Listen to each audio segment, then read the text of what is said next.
Saudi আরবের রিয়াদে অগ্নিকাণ্ডে নিহত ১৬ বাংলাদেশির মধ্যে দেশে ফিরেছে ৯ জনের মরদেহ। নিহতদের ৭ জনই নওগাঁর আত্রাই উপজেলার বাসিন্দা।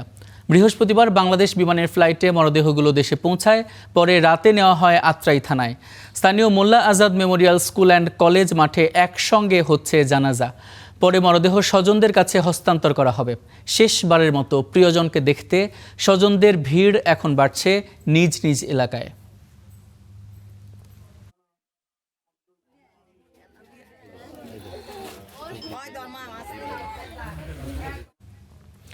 দর্শক, যেমনটা বলছিলাম, সৌদি আরবে অগ্নিকাণ্ডে নিহতের যে ৯ মরদেহ দেশে পৌঁছেছে তার মধ্যে ৭ জনই আত্রাই উপজেলায় রয়েছে। এ বিষয়ে বিস্তারিত জানাতে যুক্ত হচ্ছেন আমাদের সহকর্মী তৌহিদ ইসলাম।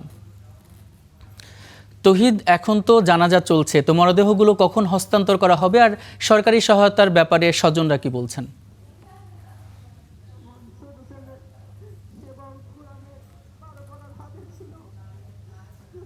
জানাজার জন্য আসলে মরদেহগুলো স্থানীয় যে Molla Azad memory school and college মাঠে নেওয়া হয়েছে, আর অল্প কিছুক্ষণের মধ্যেই হয়তো এই জানাজা অনুষ্ঠিত হবে। এই মুহূর্তে আসলে স্বজনদের পক্ষ থেকে আসলে দোয়া চেয়ে বক্তব্য দিচ্ছেন তারা, আর অল্প কিছুক্ষণের মধ্যেই হয়তো যে জানাজা সেটি আসলে শেষ হবে এবং এখান থেকে আসলে এই জানাজা শেষ হওয়ার পরে মরদেহগুলো পরিবারের কাছে হস্তান্তর করা হবে এবং তারপরে আসলে মরদেহগুলো নিয়ে যাওয়া হবে গ্রামের বাড়িতে। এই মুহূর্তে এখানে জেলা প্রশাসনের পক্ষ থেকে জেলা প্রশাসক মোহাম্মদ সাইফুল ইসলাম তিনি এসেছেন, স্থানীয় যে সংসদ সদস্য তিনিও এসেছেন, এছাড়াও এই ৭ মরদেহর যারা পরিবার আত্মীয় স্বজন হয়েছেন, এছাড়াও দূর দূরান্ত থেকে নানা শ্রেণী পেশার মানুষ, বয়সের মানুষ কিন্তু এই জানাজায় অংশগ্রহণ করার জন্য এসেছে এবং এই মুহূর্তে আসলে জানাজার যে শেষ প্রস্তুতি সেটি আসলে চলছে। আর অল্প কিছুক্ষণের মধ্যে, অর্থাৎ আর ১০ থেকে ১৫ মিনিটের মধ্যেই হয়তো এখানে যে নামাজ জানাজার সেটি আসলে অনুষ্ঠিত হবে এবং এর পরপর আসলে পরিবারের কাছে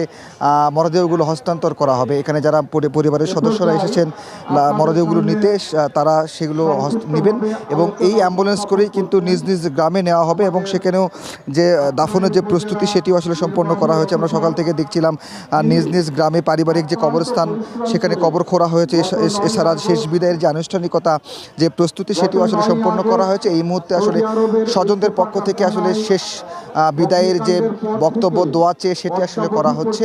আমরা এখানে আছি এবং এখান থেকে এই জানাজা শেষ হলে এই মরদেহগুলোর সঙ্গে আমরা গ্রামের বাড়িতে যাব এবং সেখানে গিয়েও আসলে জানানোর চেষ্টা করব তাদের কিভাবে আসলে দাফন সম্পন্ন করা হয়েছে। এবং আমরা স্বজনদের সঙ্গে কথা বলেছি যে এই যে সৌদি আরবে যে অগ্নিকাণ্ডের ঘটনা যে ১৬ জন মারা গিয়েছে, এখন পর্যন্ত কিন্তু ৯ জনের মরদেহ দেশে ফিরেছে, বা আরও কিন্তু যে বাকি মরদেহগুলো আছে সেগুলো যেন দ্রুত সময়ের মধ্যে দেশে ফেরানো হয় সেই দাবি কিন্তু স্বজনদের পক্ষ থেকে করা হচ্ছে এবং সরকারের কাছে আসলে এই পরিবারগুলোতে আর্থিক যে সহযোগিতা সেটি আসলে করার দাবি জানিয়েছেন কিন্তু স্বজনরা। এখন পর্যন্ত এমনটি ছিল আমার কাছে।